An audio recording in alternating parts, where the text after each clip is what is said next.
ये आकाशवाणी रायपुर है। प्रादेशिक समाचार बुलेटिन के साथ मैं शुभ्रा भट्टाचार्य।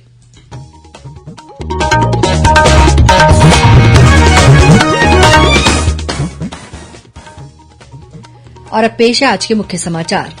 मानसून सत्र के अंतिम दिन आज राज्य विधानसभा में भाजपा द्वारा सरकार के खिलाफ लाए गए अविश्वास प्रस्ताव पर हो रही है चर्चा।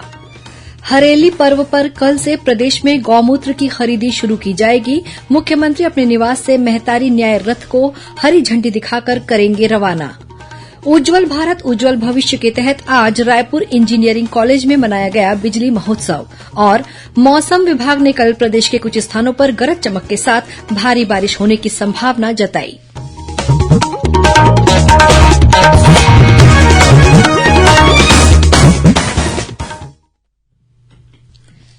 अब समाचार विस्तार से।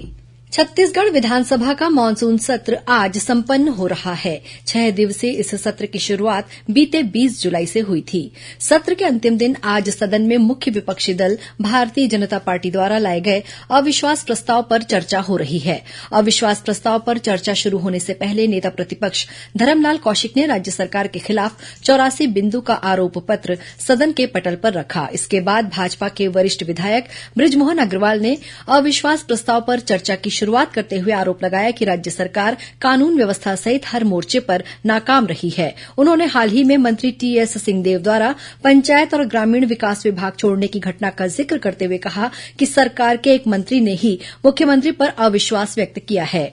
श्री अग्रवाल ने कहा कि प्रदेश में 18 लाख लोगों के पास आवास नहीं है, वहीं कानून व्यवस्था की स्थिति लचर है और कोई भी सुरक्षित नहीं है। उन्होंने कहा कि युवा और किसान आत्महत्या कर रहे हैं। वहीं सत्ता पक्ष की ओर से चर्चा की शुरुआत करते हुए प्रदेश कांग्रेस अध्यक्ष मोहन मरकाम ने कहा कि राज्य सरकार ने बीते करीब 3.5 वर्षों के कार्यकाल में चुनाव से पहले किए 36 में से 30 वादों को पूरा कर दिया है। श्री मरकाम ने राज्य सरकार की उपलब्धियों को गिनाते हुए यह दावा किया कि इस दौरान राज्य में बेरोजगारी दर उल्लेखनीय रूप से कम हुई है। समाचार लिखे जाने तक सदन में अविश्वास प्रस्ताव पर चर्चा जारी है। इस चर्चा में सत्ता पक्ष और विपक्ष के सदस्य भाग ले रहे हैं।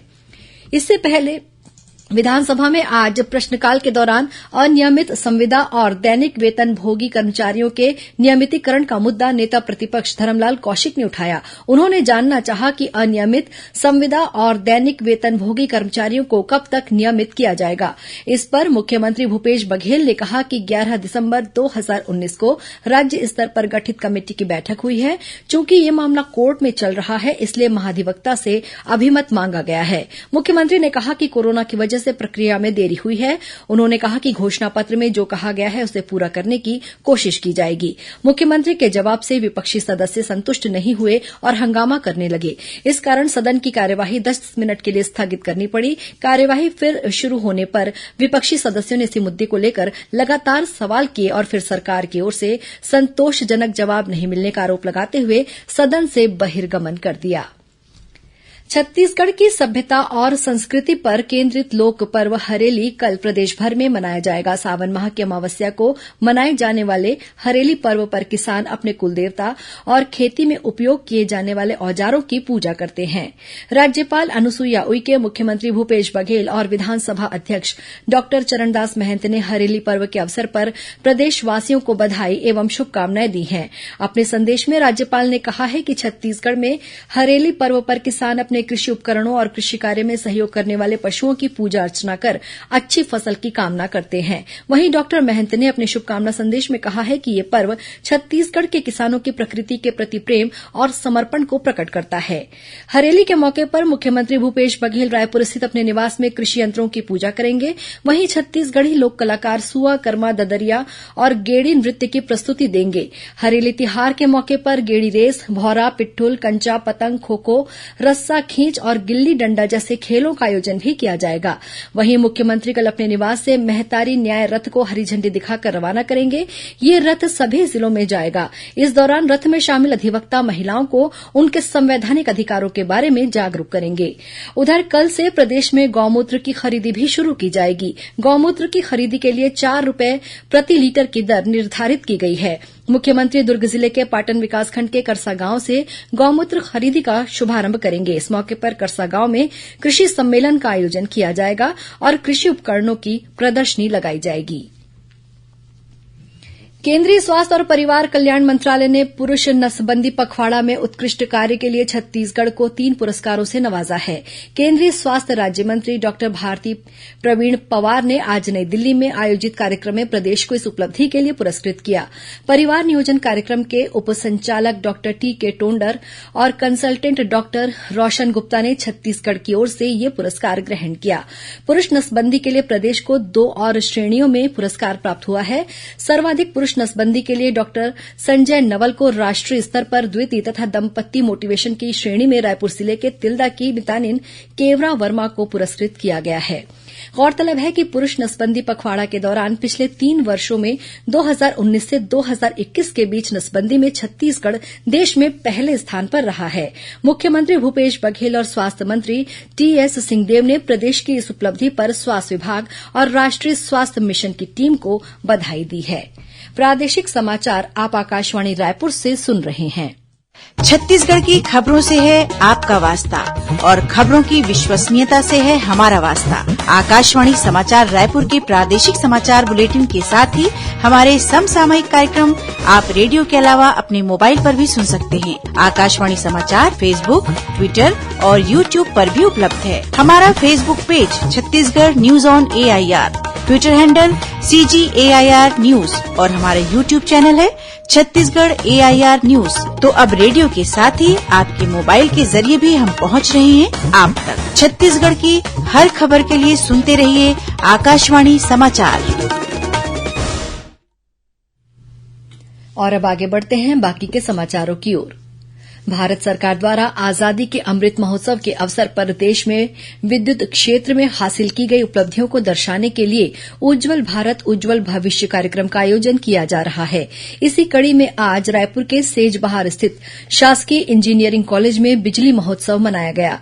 कार्यक्रम के दौरान विद्युत क्षेत्र में हुए विकास से संबंधित फिल्मों का प्रदर्शन किया गया, साथ ही नुक्कड़ नाटक का भी मंचन हुआ। इस कार्यक्रम का आयोजन NTPC, CSPDCL, ऊर्जा विभाग और जिला प्रशासन ने मिलकर किया था। इस तरह के कार्यक्रम 25 से 31 जुलाई तक देश के विभिन्न जिलों में आयोजित किए जा रहे हैं। कोरबा में भी ऐसा ही कार्यक्रम आयोजित कर लोगों को भारत सरकार द्वारा ऊर्जा क्षेत्र में चलाई जा रही विभिन्न योजनाओं से अवगत कराया गया। प्रदेश के पॉलिटेक्निक कॉलेजों और ITI में 3D प्रिंटिंग और रोबोटिक्स जैसे नए ट्रेडों की शुरूआत की जाएगी। साथ ही रूरल इंडस्ट्रियल पार्क में उत्पादों को तैयार करने अत्याधुनिक तकनीक का उपयोग किया जाएगा। ये निर्णय मुख्यमंत्री भूपेश बघेल की अध्यक्षता में विधानसभा स्थित उनके कार्यालय में टाटा टेक्नोलॉजीज के अधिकारियों के साथ हुई बैठक में लिया गया।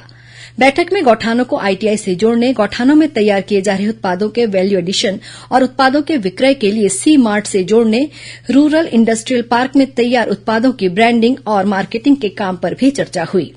इस तकनीकी का उपयोग बच्चों को प्रशिक्षण देने के साथ ही स्थानीय उद्योगों में भी किया जाएगा। पूर्व राष्ट्रपति, महान वैज्ञानिक और भारत रत्न से सम्मानित डॉक्टर APJ अब्दुल कलाम की आज 7वीं पुण्यतिथि है। मिसाइल मैन के नाम से प्रसिद्ध डॉक्टर कलाम को सर्वश्रेष्ठ शिक्षकों में याद किया जाता है। उन्होंने भारत की रक्षा और अंतरिक्ष अनुसंधान विकास में महत्वपूर्ण भूमिका निभाई। छत्तीसगढ़ की राज्यपाल अनुसुईया उइके और मुख्यमंत्री भूपेश बघेल ने डॉक्टर APJ अब्दुल कलाम की पुण्यतिथि पर उन्हें नमन किया है। प्रधानमंत्री नरेंद्र मोदी और गृह मंत्री अमित शाह ने आज केंद्रीय रिजर्व पुलिस बल के 83वें स्थापना दिवस पर जवानों और उनके परिजनों को बधाई दी है। श्री मोदी ने कहा कि CRPF ने अपने अदम्य साहस और विशिष्ट सेवा के लिए स्वयं को प्रतिष्ठित किया है। उन्होंने कहा कि सुरक्षा से लेकर मानवीय चुनौतियों से निपटने में CRPF की भूमिका सराहनीय है। केंद्रीय गृह मंत्री अमित शाह ने कहा कि CRPF जवानों ने अपनी बहादुरी से न केवल देश की सुरक्षा में अनूठा योगदान दिया है, की वीरता का गौरवपूर्ण इतिहास भी रचा है।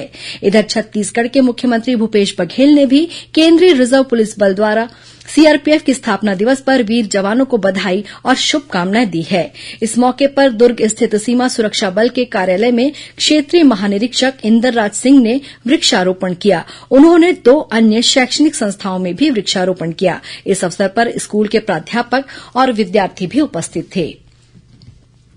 प्रदेश में मंकी पॉक्स के लक्षण वाला एक संदिग्ध मरीज पाया गया है, जिसे अंबेडकर अस्पताल के आइसोलेशन वार्ड में भर्ती कराया गया है। बताया जाता है कि 13 वर्षीय छात्र कुछ दिनों से रायपुर स्थित हॉस्टल में रहकर पढ़ाई कर रहा है। उसके शरीर में लाल चकत्ते जैसे निशान दिखाई पड़े। इसके बाद डॉक्टरों की सलाह ली गई। स्वास्थ्य अधिकारियों ने बताया कि हॉस्टल के बाकी छात्रों को क्वारेंटाइन कर दिया गया है। वहीं पीड़ित छात्र के सैंपल को जांच के लिए भेजा गया है। और अब पेश है मौसम का हाल। प्रदेश में कल अनेक स्थानों पर हल्की से मध्यम वर्षा होने तथा कुछ स्थानों पर गरज चमक के साथ आकाशीय बिजली गिरने की संभावना है। मौसम विभाग के अनुसार एक चक्रवात पश्चिम मध्य बंगाल की खाड़ी और उससे लगे आंध्र प्रदेश के तट पर स्थित है। इसके प्रभाव से प्रदेश के 1-2 स्थानों पर गरज चमक के साथ भारी वर्षा हो सकती है। और अब कुछ खबरें संक्षेप में। Indian red cross society Bastar द्वारा आज स्वैच्छिक रक्तदान शिविर का आयोजन किया गया। इसमें महापौर सफीरा साहू और कलेक्टर चंदन कुमार ने रक्तदान कर लोगों को रक्तदान करने के लिए प्रेरित किया। विश्व स्तनपान सप्ताह 1 से 7 अगस्त तक मनाया जाएगा। इस दौरान बच्चों में स्तनपान के समय पर शुरुआत कराने के लिए ये मौका छूटे न अभियान चलाया जाएगा। और कबीरधाम जिले की बोड़ला पुलिस ने 6 गांजा तस्करों को गिरफ्तार किया है। उनके पास से करीब 8 लाख रुपए का गांजा बरामद किया गया है। अंत में मुख्य समाचार एक बार फिर। मानसून सत्र के अंतिम दिन आज राज्य विधानसभा में भाजपा द्वारा सरकार के खिलाफ लाए गए अविश्वास प्रस्ताव पर हो रही है चर्चा। हरेली पर्व पर कल से प्रदेश में गौमूत्र की खरीदी शुरू की जाएगी। मुख्यमंत्री अपने निवास से महतारी न्याय रथ को हरी झंडी दिखाकर करेंगे रवाना। उज्जवल भारत उज्जवल भविष्य के तहत आज रायपुर इंजीनियरिंग कॉलेज में मनाया गया बिजली महोत्सव। और मौसम विभाग ने कल प्रदेश के कुछ स्थानों पर गरज चमक के साथ भारी बारिश होने की संभावना जताई। इसी के साथ प्रादेशिक समाचार बुलेटिन समाप्त हुआ। नमस्कार।